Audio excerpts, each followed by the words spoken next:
Tai dar kartą laba diena, labai gražiai pasiruošė, iš tikrųjų kolegos tiek daug pasakė gražių žodžių. Ir prieš pradėdama pranešimą, kuris yra netrumpas šį kartą, šiaip nemėgstu ilgų pranešimų, bet diskutavom su kolegomis, kaip turėtų tas paskutinis atrodyti.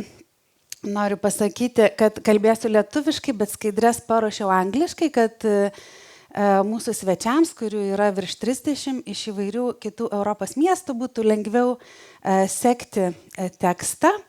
Ir visą šitą pranešimą tikrai galima bus rasti labai nuostabiame leidinyje, kuris šiuo metu keliauja į spaustuvę. Tai mūsų paskutinė iš 5 knygų tyrimo ataskaita. Bet noriu tikrai kuo išsamiau pristatyti šitą mūsų kelią, nes yra žmonių atvažiavusių mokytis. Yra tų miestų, kurie dar tik tai laimėjo savo titulą ir jų didysis iššūkis laukia 28, pavyzdžiui, 27 metais. Ir yra tokių, kurie kandidatuoja ir dar nežino, ar laimės. Tai aš kažkaip norėčiau paprašyti kantrybės tų, kurie daug žino apie mūsų bendrą projektą, bet papasakoti šiek tiek nuo ištakų. Kokia buvo konceptuali idėja, kodėl mes galvojame, kad Kaunui žūtbūt reikia šito projekto. Tai va čia pirmas klausimas, kurį noriu užduoti, ko siekiame Europos kultūros sostinės projektu nuo iniciatyvos pradžios. Tai mūsų augančios komandos kelionė 2014-2023 metais buvo strateguotų pokyčių kryptimi. Požiūrio, mąstymo, veikimo būdų, pastabumo, savos vietos ir asmeninių istorijų detalėms, empatijos, asmeninio įsipareigojimo ir apsisprendimo laimiai. Dar 2014 metais viename iš restoranų su neformalia Kauno kultūros žmonių grupė samprotavome, koks yra mūsų miestas, kokiu galėtų būti, bet nėra ir kodėl. Tuomet gan emociškai su asmeniniu kartėliu aptarinėjome akivaizdžias miesto negalias, tokias kaip uždarumas, kritiškumas kitokiam ir net tokiam pačiam, bendroji amnezija ir nejautra istorijai, miestas neįdomus jaunimui, nesuprantantis unikalaus paveldo vertės ir jo nesaugantis, neatradęs šiuolaikinės tapatybės miestas ir neatradęs savo vietos Lietuvos miestų sąrangoje, nelankomas vietos turistų, nekalbant apie užsienio taip pat nostalgiško mentaliteto miestas, besiilgantis auksinės nesugrąžinamos laikinosios sostinės šlovės. Dabar, kai žinokit, skaitau pati, ką čia pasiruošiu ir kalbu, sunku patikėti, kad tai apie Kauną. Ir nuo tos nuoširdžios būsenos ir jausenos praėjo 10 metų. Taigi, kas yra laikinoji sostinė? Tai buvo labai svarbus toksai spyris mums, mąstant, kodėl visada esam užstrigę praeityje ir galvojame apie savo miestą tik praeities kategorijomis. Mat, laikinoji sostinė buvo istorinis fenomenas tarp 2 pasaulinių karų, Kauno miestui suteikęs Lietuvos sostinės statusą ir Europos pripažinimą su visų kartu atėjusiu diplomatiniu, intelektiniu, moksliniu, kultūriniu, urbanistiniu proveržiu. Kaune pastatyta buvo daugiau negu 6,000 visuomeninės, kultūrinės ir sakralinės paskirties ir gyvenamųjų modernistinių architektūros objektų. Perkeltos visas reikšmingos valstybinės institucijos, diplomatinės atstovybės, įsteigti teatrai, kino centrai, kaip ir čia esame šiandieną, šis taip pat, kūrėsi visuomeniniai centrai, Lietuvos universitetas su profesoriais iš visos Europos. Laikinosios sostinės periodas buvo vienintelė, nors ir selektyviai išravėta atmintimi, suteikusia mums mūsų kartos kauniečiams orumo. Po jo sekė brutalūs ankstyvojo sovietmečio nusikaltimai, tai yra miesto valymas nuo išsilavinusių ir nelojalių, universiteto uždarimas, įkalinimai, tremtys, žudynės, toliau nacių nusikaltimai žmoniškumui, sunaikinant trečdalį kauniečių žydų, be kita ko sovietmečių kruopščiai slepiančią kraupios istorijos dalį. 20 amžiaus 6-8 dešimtmečiais režimo suplanuotas miesto konvertavimas iš intelektinio centro į pramoninį Sovietų Sąjungos priemiestį nustūmė Kauną ne tik į Europos, bet ir Lietuvos paraštes. Šaliai atgavus nepriklausomybę 90-aisiais didžiausio dėmesio ir finansinių injekcijų būtinų infrastruktūros, o ir savivertės pokyčiams sulaukė sostinė Vilnius. Paskui pasitelkus Europos infrastruktūrinius fondus maži Lietuvos miesteliai, antrasis Lietuvos miestas, kažkada buvęs laikina sostinė, liko stagnuoti, nuolat lopyti begriūvančius pakampius, sirgti įsižeidusio paauglio sindromu, kurį mes šmaikščiai paraiškoje įvardiname antramiestozę. Tiesa, 21 amžiaus pradžioje visuotinio įkvėpimo Kaunui suteikė naujai pastatytą Žalgirio areną ir neretos Kauno Žalgirio krepšininkų pergalės. Tačiau ar projekto iniciatoriams užteko tik tiek? Ar nuo viduramžių Hansa miesto laikų vakarų kultūrą kūręs Europos miestas buvo vertas tik tiek? Kaip jau žinot, iš paskutinio 8 metų Kauno miesto ir Kauno rajono istorijos turėjome mūsų regionui kitokį planą. Norėjome savo mieste jaustis pilnaverčiais europiečiais. Europos kultūros sostinės titulą matėme kaip galimybę susitelkti ir atrasti šiuolaikinę miesto ir miestiečio tapatybę. Rengdami paraišką konkursui nusprendėme neslėpti nei vieno trūkumo, iššūkio ir nepakankamumo. Kaip Silvanas ir minėjo, mūsų paraiška buvo pilna humoro, nes nieko kito nebeliko, kaip tik juoktis iš savęs. 2015, 2016 ir 2017. Kiekvieną iššūkį ne tik išeksponavome paraiškoje, bet jam įveikti iškėlėme tikslus, o juos pasiekti numatėme būdus ir tikslinius kultūros projektus. Kaunas 2022 programos kuratoriai, kurių komanda augo tų neformalių diskusijų atmosferoje, bandymą pakeisti miesto sąmonę iš nostalgiškosios laikinosios į kuriančią šiuolaikinę, prisiėmė kaip asmeninį ir profesinį iššūkį, tapusi 7 metų dedikuotų veikimu. Dabar skaidrėse ilgai rodysiu tuščią lentelę, nes joje tikrai būtų 10 lapų prirašyta informacijos. Joje tiesiog rodau, kad nuo pat projekto rengimo pradžios ir stadijos mes struktūravome projektą kaip strateginį pokyčio projektą. Aš įvardinau, kokių kompleksų miestas turėjo ir neišspręstų trūkumų, tai kiekvieną jų įdėjome į tokią lentelę, kokį turime iššūkį, kokie yra tikslai šitoje iššūkio srityje, kokius metodus galim pasitelkti ir dažniausiai metodai virsdavo programomis, kryptimis.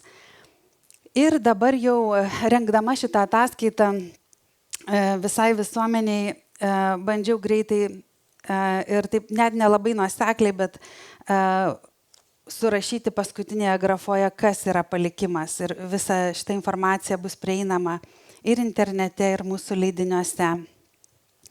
Tai pavyzdžiui, galiu paminėti modernizmas ateičiai, žinote, mūsų viena irgi esminių kertinių programų Dabar mes labai, kaip kauniečiai ir visa Lietuva ir Europa žino apie Kauno išskirtinės modernizmo fenomeną, ypatybės ir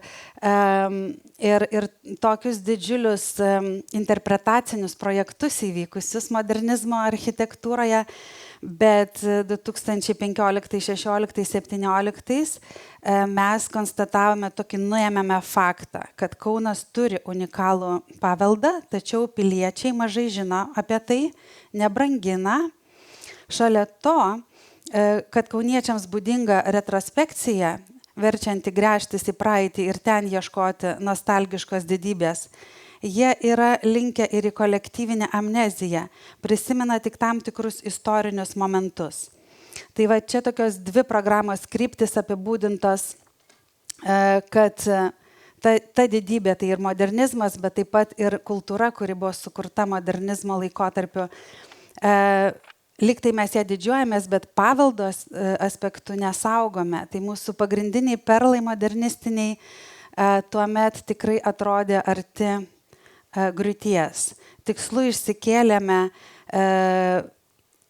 įsteigti įvairias privačias ir gal netgi viešasias iniciatyvas, modernizmo architektūros tyrimų centrą, surengti įvairias konferencijas, kad sukelti dėmesingumą šitai temai.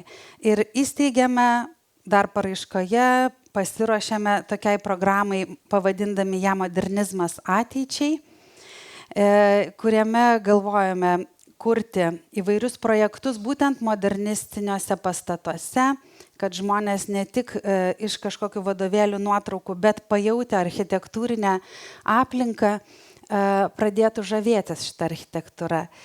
Tai programa, pavyzdžiui, Modernizmas ateičiai įsteigė didžiulę svetainę, kuri taip ir vadinasi, kurioje yra virš 300 įvairiausių Kauno modernistinių pastatų pristatyta jų pačių savininkų ir mylėtojų akimis, surinkti archyvai apie gyvenusius ten žmonės, veikusias įstaigas, įdomybės architektūrinės.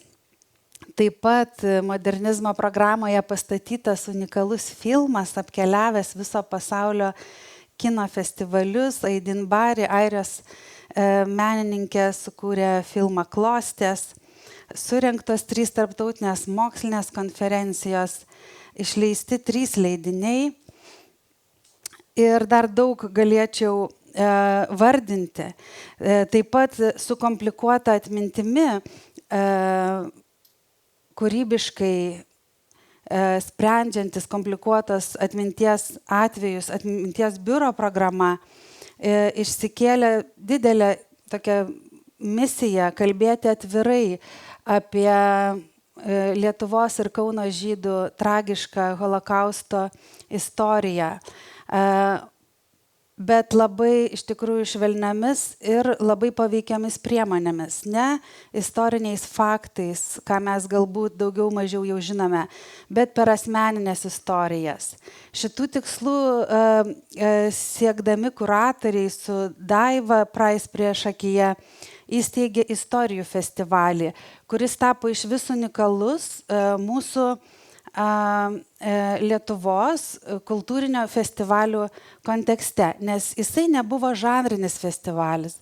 Tai ne šiuolaikinio meno festivalis arba ne muzikos, ne džiazo, ne tapybos kažkokia tai programa ar literatūros, bet visa tai, ką išvardinau ir dar daugiau, nauji visiškai sukurti kūriniai, projektai, parodos, kantatos parašytos, kalbančios apie Kaune, Kauno rajone gyvenusius žmonės įvairių tautybių, žydų, lenkų, rusų, lietuvių, kuriuos mes nepelnytai pamiršome arba apie kurių gyvenimą žinome tik iš vienos pusės. Taigi šita programa be festivalio išleido knygą Kauno žydai. Tai tokia neįtikėtina, kad tai pirmą kartą mes turime šitą knygą, prie kurios dirbo irgi nemažai specialistų.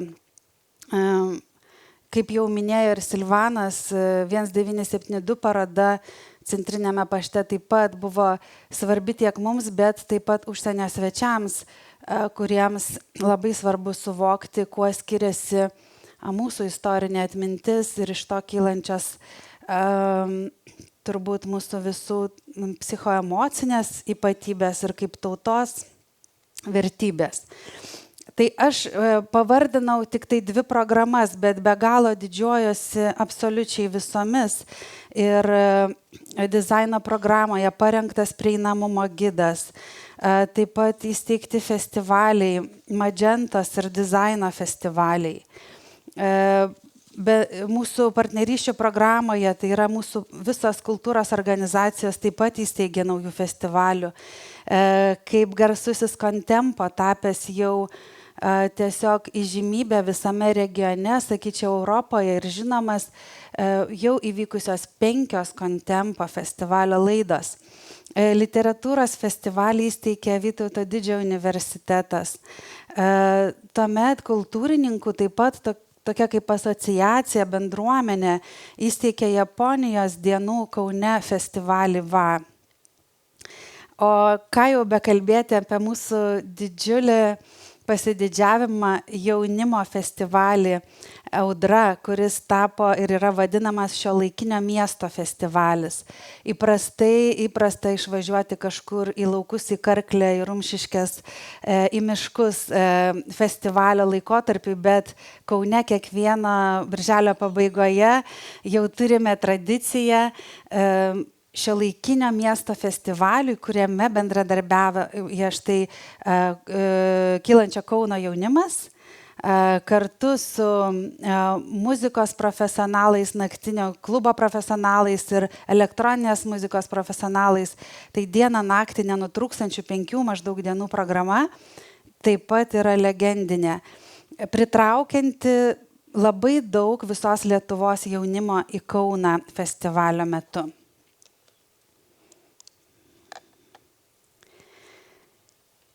Ir visą tai, galvojat, mes žinojom, kaip reikia padaryti. Nieko mes nemokėjom ir net nesistengiam visiems įrodinėti, kad mokam ir žinom, kaip tai padaryti. Bet užteko mums tokios naivios drąsos teikti ir veikti Kultūros Tempo akademijos rėmuose. Mes visi, kurie kūrėme šitą projektą, ir čia dauguma mūsų esame, turėjome kompetencijas, dirbome savo kultūros organizacijose, bet mums reikėjo vienijančio faktoriaus ir tam tikro išsviedimo iš komforto zonos. Todėl tikrai nei vienas nesibodėjom gilinti žinių ir mokytis. Tai Kauno iššūkio programa iš tikrųjų užkūrė apie 180 aktyvių jaunuolių kurti jaunimo projektus ir kiekvienais metais po 30-40 jų baigė šitą mokymo programą ir dabar jau vieni kitus rengia kūrybai mieste. Labai didžiuojamės bendruomenių įtraukimo į kultūros kūrimą programa. Fluxus laboratorijos, Fluxus labas, iš kurios išaugo Fluxus festivalis ir Kultūra į kiemus ir kiemo šventė Laisvės alėjoje ir daug kitų nuostabių iniciatyvų, kurios tęsiasi ir šiandien, bet kad užkurti tokio lygio bendruomeninį įsitraukimą mieste ir Kauno rajone, reikėjo mokytis iš profesionalų, kurie tai jau daro Lietuvoje ir Europoje ir už Europos ribų. Taip pat kūrėme šitą programą 5 metus, tai vienais metais išbandėme vienus metodus, palikome tai, kas geriau veikia, kas mažiau veikia, nebevykdėme. Taigi šitas laiko tarpas buvo labai dėkingas projekto formavimui. Labai esam dėkingi Agatai Atmanovič, kuri mus kaip kultūros bendruomenę sutelkė, būtent iš kultūros profesionalų pavertė bendruomenę per taip pat ilgamečius, gal 4-5 metus vykusius mokymus profesionalams. Labai kryptingomis kryptimis apie tai, kad ar mes atkreipiame dėmesį, kam mes kūrime savo projektus, net profesionalaus meno parodas, spektaklius, kas yra mūsų auditorija, ar jiems yra įdomu. Taip pat profesionalus mokė pas mus ir kūrybinės jungtis, puikiai komanda ir kiti profesionalai iš visos Europos. Ir nei vienas iš kultūros lauko profesionalų nesijautė kažkaip tais keistai, kad turėtų kartu pasisemti naujų idėjų ir pabūti drauge. Ir savanorystės telkimo programa taip pat buvo Kultūros Tempo akademijos didžiulė sėkminga dalis, sutelkusi galiausiai virš 1000 savanoriavusių žmonių šitame projekte.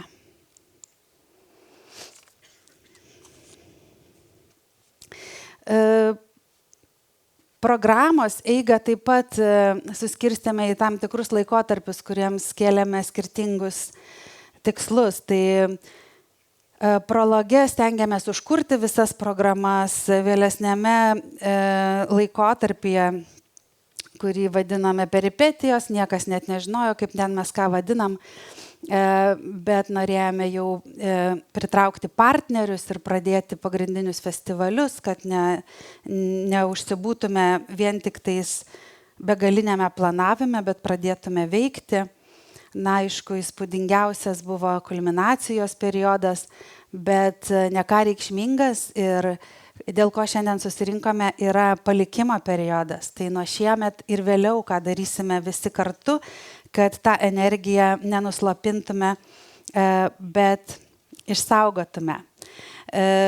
Analizuojant, kokie rezultatai sukurti ir kokie pokyčiai vyko Kaune bei Kauno rajone, noriu atkreipti dėmesį į labai svarbų faktorių, kad Kaune ši iniciatyva prasidėjo nevyriausybinėme kultūros sektoriuje. Gal ne tai net svarbu, kad nevyriausybinėme, bet kad prasidėjo kultūros sektoriuje.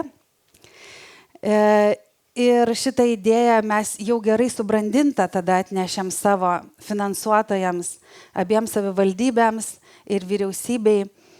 Turėjome nuo ko atsispirti. Tai pirmieji kuratoriai, kultūros vadybininkai, tyrėjai, filosofai ir rašytojai kaip Ana Kačegarava-Mai, Daiva Prais, Rytis Zemkauskas, Gediminas Banaitis, Vaida Venskutenagė, Vaidas Petrulis, Viltė Migonytė Petrulienė, Gintarė Masteikaitė, Viktoras Bachmetjevas, Jūratė Tutlytė ir vis auganti komanda nusprendė, kad tai yra jų asmeninio ir profesinio pasiaukojimo vertas kvietimas, prisidėjo prie šios vizijos, koncepcijos, strategijos generavimo.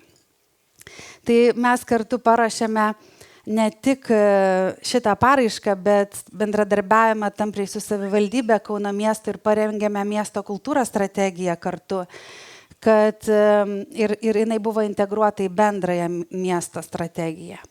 Dabar jau matau, visų dėmesys sugrįžo atgal, nes labai gera skaidrė ekrane.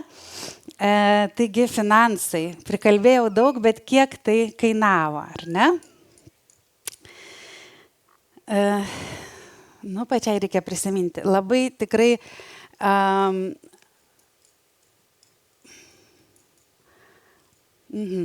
bendra projekto vertė pinigais 32 884 000, iš kurių beveik 12 milijonų skyrė Kauno miesto savivaldybė, 4 milijonus Kauno rajono savivaldybė, 10 milijonų vyriausybė. Ir toliau yra įvairūs dar kiti šaltiniai, pavyzdžiui, verslo parama, finansinė ir nuolaidomis. Tai daugiausia prisidėjo prie komunikacijos resursų, nes tikrai žiniasklaidos kanalai buvo be galo draugiški mūsų projektui. Labai daug komunikavo nemokamai arba su didelė nuolaida, todėl visa Lietuva, Europa ir pasaulis labai daug žinojo apie Lietuvą. Taip pat mes paprašėme po projekto, kad partneriai, kurie norėjo pasisakyti, paklausėme partnerių, kiek jie papildomai įdėjo šitus projektus, nes mes intensyvumą finansavome partnerių 98%, privalomas prisidėjimas buvo 2 procentai, bet žinoma buvo partnerių, kurie prisidėjo ir 50% prie projekto ir taip padidino, žinoma, to projekto galimybės. Tai dar partneriai, be to, ką gavo iš šitų viešųjų lėšų, pridėjo 2 milijonus 200, beveik 50 tūkstančių.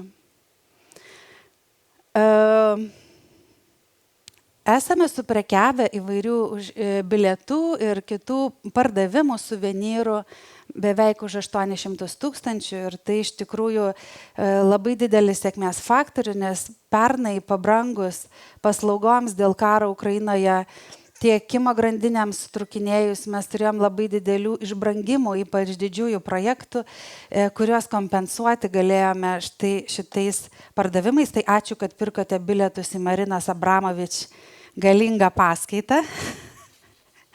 Tai už tos bilietus padėjome iš tikrųjų ir uždarimo renginį organizuoti, ne tik tą paskaitą surengti.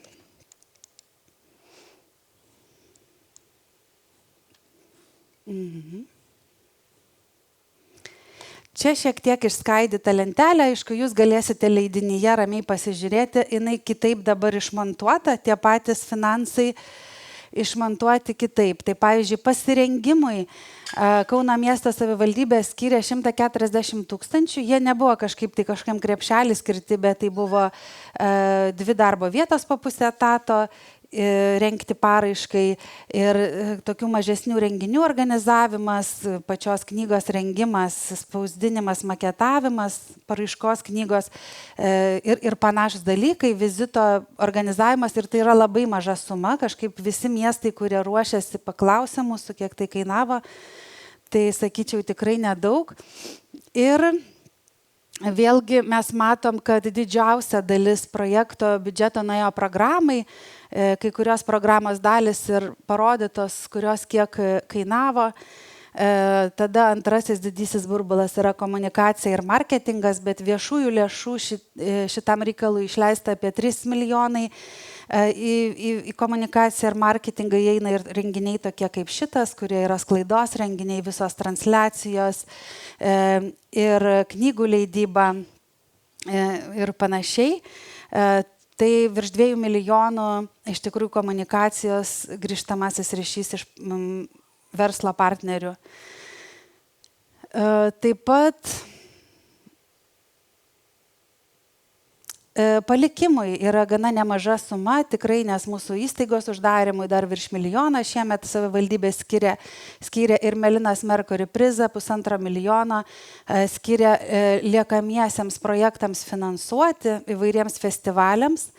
Po Europos kultūros sostinės metų Kaune liko 12 naujų festivalių, kurie labai telkia ne vieną net įstaigą ir labiausia telkia miesto bendruomenės.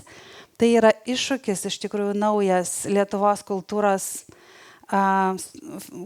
finansavimo strategijoje turbūt, nes iki šių metų visi gimę festivaliai didelė dalimi biudžeto buvo finansuojami per Europos kultūros sostinės programą, o dabar visiems organizatoriams, kuriems reikia ieškotis finansavimo įvairiuose fonduose.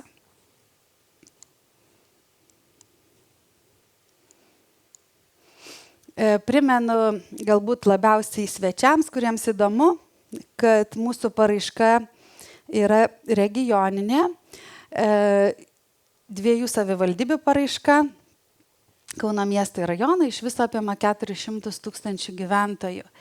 Ir pagrindiniai skaičiai jau labai preciziškai suskaičiuoti, tai kad turėjome 2 milijonus 378 tūkstančius lankytojų savo renginiuose, iš jų 371 Kauno rajono renginiuose, kur gyvena iki 100 tūkstančių, tai kiekvienas gyventojas 3-4 kartus apsilankė arba, tarkime, dar ir daug svečių sulaukė. Taip pat Kaune kiekvienas galėjo lankytis daugybėje renginių ir ne viename. Labai svarbus rodiklis yra dalyvavimas. kur yra 150 000 dalyvių, tai yra ne lankytojai renginių, bet kurie dalyvavo kažką kuriant, patys repetavo, bendruomenės įsijungė į spektaklių kūrimą ir kažkaip kitaip prisidėjo. Ir iš šitų 25 000 buvo kompetencijų kėlimo asmenys. Tai yra 25 000 žmonių arba galbūt kažkiek kartų, gal mažiau žmonių, dalyvavo įvairiuose kompetencijų kėlimo mokymuose. Prasukau jau, bet renginių buvo surengta, matėte, 3100, o dar šalia veiklų virš 4000 per visus pasirengimo ir įgyvendinimo metus. Dominavo Lietuvos menininkai ir kūrėjai, bet apie 30% visada buvo ir užsieniečių, ir beveik kiekviename projekte jų buvo. Ir partnerystės atveju užfiksuota virš 4000. Tai ne vienetais partneriai, bet projektai iš esmės buvo sąlyga partneriauti su kitais kultūros organizatoriais.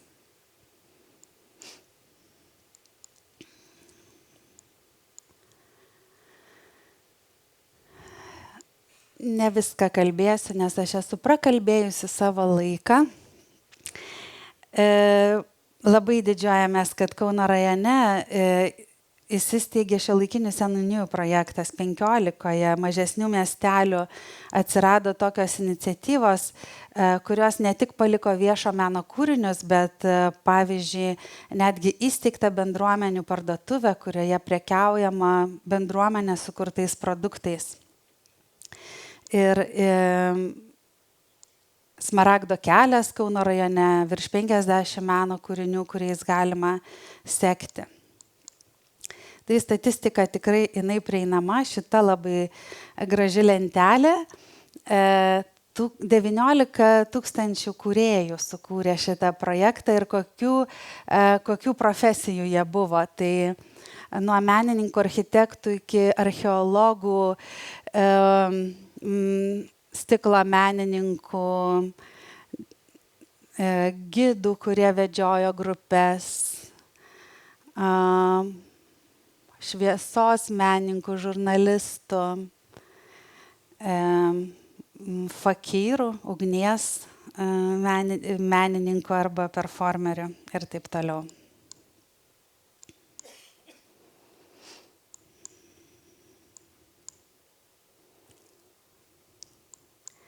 Vieną įdomesnę paskutinę skaidrę parodysiu. Tai mūsų regiono šalims labai aktuali skaidrė. Tai vien per mūsų viešąją įstaigą viešųjų pirkimo būdu buvo išleista 14 312 000 ir atlikta 5001 viešasis pirkimas. Iš jų tikrai nemažas procentas 21 metais labai didelių ir kai kurie tarptautiniai pirkimo procedūros, kurioms reikėjo labai nemažai išteklių. Taip pat šito pranešimo gal nėra labai aišku, tai čia svečiams turiu pasakyti, kad biudžetą ir jo dydžius, kuriuos matėte, mes dalinomės tarp 70 organizacijų. Tai jeigu matote šitą skaičių, apie 15 milijonų išleido VŠI Kaunas 2022, dar apie 1,5 milijono yra administracinės kažkokios vadybos išlaidos, tai dar apie 10 milijonų kitos įstaigos, kurioms taip pat reikėjo atlikti viešuosius pirkimus. Taigi visi tie milijonai buvo išleisti taip, kaip mūsų įstatymai numato, labai apsunkindami laike proceso įgyvendinimą. Ir apibendrinant, norėčiau pasakyti tokius, mano nuomonė, šito projekto sėkmės faktorius, nes ta sėkmė yra nenuneigiama, jinai jau mūsų likimas ir palikimas. Tai jūs turbūt dar daugiau galėtumėt pridėti, per diskusijas galėsim ir padiskutuoti. Tai visų pirma, aiški strategija, kuri buvo grįsta pokyčių siekimu, ne šiaip, kad aukštos kokybės meną mums reikia. Mes siekiam pokyčio, ar ne, buvom desperacijai, mums nepatiko tokia mieste gyventi. Tada atsidavimas tam pokyčio kūrimui, tai buvo visa padėka iš pradžių mažai komandai, tada augančiai komandai, tada visam kultūros laukui, kuris įsijungė ir savo įstaigų viduje įgyvendino savo svajonės, tai ko negalėjo įgyvendinti anksčiau, bet turėjo ambicijų svajonių ir griebė tą laimikį, tą virvę ir padarė daugiau negu galėjo. Europos kultūros sostinė turi didelę privilegiją, laiko privilegiją. Tai yra niekas nesuteikė titulo ir daryk kitais metais, ar ne? Suteikė 17, buvo laiko 5 metai. Tai jį reikia išnaudoti jau darant kultūros renginius, projektus ir mokantis iš savo klaidų arba gerinant kiekvieną kartą tai, ką tu atlikai, analizuojant, ką padarei. Taip pat šitie metų privilegija suteikia privilegiją klysti ir pasitaisyti. Ir kaip ne vieną kartą girdėjote iš mūsų kuratorių, kad klaida yra būtina žmogaus tobulėjimui ir jinai nėra nusikaltimas, jinai yra progreso variklis ir mes labai dažnai tuo pasinaudodami gerinam tai, ką darom.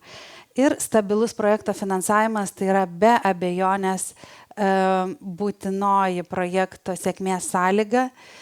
Europos kultūros sostinių šeimos tinkle, kaip mes jį vadinam, labai dažnai vieni su kitais kalbamės, kaip paveikia pandemija, karas ir kiti faktoriai, politiniai rinkimai, pasikeitimai valdžių nacionaliniam lygmenį, savivaldos lygmenį, jie visą laiką labai paveikia šitus projektus, nes jie pilnai finansiškai priklausomi nuo vietos finansų.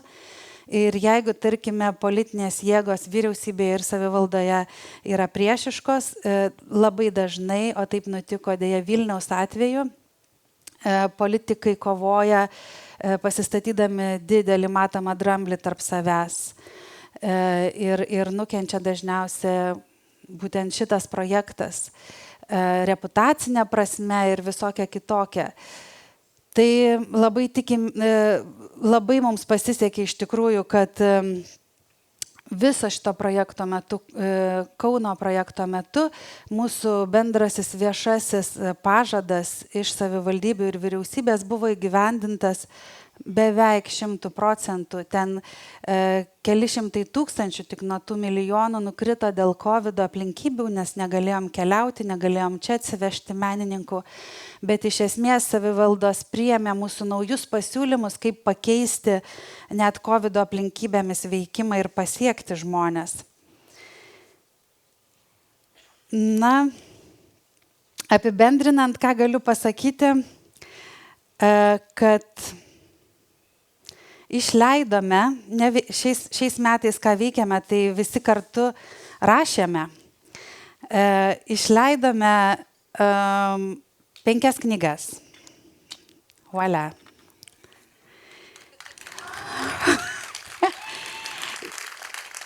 Ir tai daugiau negu knygas, tai yra metodologijos, kurių laukia visa Europa, iš tikrųjų, visi, kurie daro didelius projektus, kuriems reikalingi kažkokie tai patarimai iš praktikos kilę, kaip įtraukti žmonės į kūrybinį procesą ir kaip uždegti žmonių akis.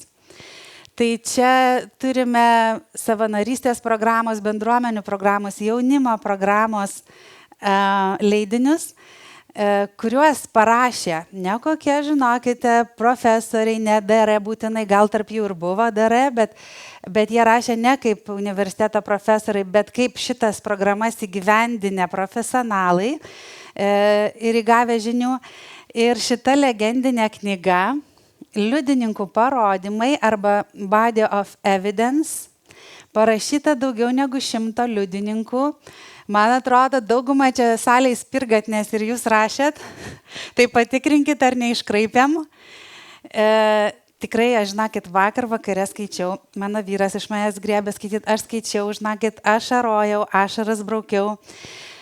Tokie nuoširdūs atsiliepimai visur, prisiminimai, tiek daug pasakyta mažais žodžiais, didelė širdim. Tai šitame leidinyje yra tokia laiko juosta nuo 2012-2014 iki pat 2023. Kas mėnesį mes pasidarėm kalendorių, prašėm jūsų parašyti prisiminimą apie vieną ar kitą įvykį, kuriame dalyvavote. Ir dėl ko tai sakau? Dėl to, kad Kaune iš tikrųjų mūsų projekto tam tikras ciklas užsidaro. Kaip šitas projektas atėjo iš kultūros sektoriaus, taip jisai ir grįžta su viešosios įstaigos Kaunas 022 uždarimu jau šių metų rugsėjo 30. Bet tas kultūros sektorius jau nebe tie mano išvardinti 8 žmonės, bet 800. Ir tai be galo iš tikrųjų džiugina. Tai aš noriu šitą sakinį, kuris užrašytas, paskaityti, nes manau, tai yra viskas, ką šiandien norėjau pasakyti. Esu dėkinga kiekvienam, kuris buvo, yra ir išlieka šios neįtikėtinos pokyčio kelionės vėliavnešiai ir ambasadoriai. Linkiu savo miestui, kuris šiandien yra atradęs vietą Lietuvos ir Europos žemėlapiuose, išsigydęs daugybę kompleksų ir išdidžiai svetingas, dar daug vienijančių tikslų ir pasiekimų, kad mūsų kartu sukurtas naujasis Kauno mitas taptų amžių nugludinta legenda apie žmonės, tikėjusius savo miesto gyvybinę energiją, kurstoma kultūrinio veikimo drauge. Ačiū.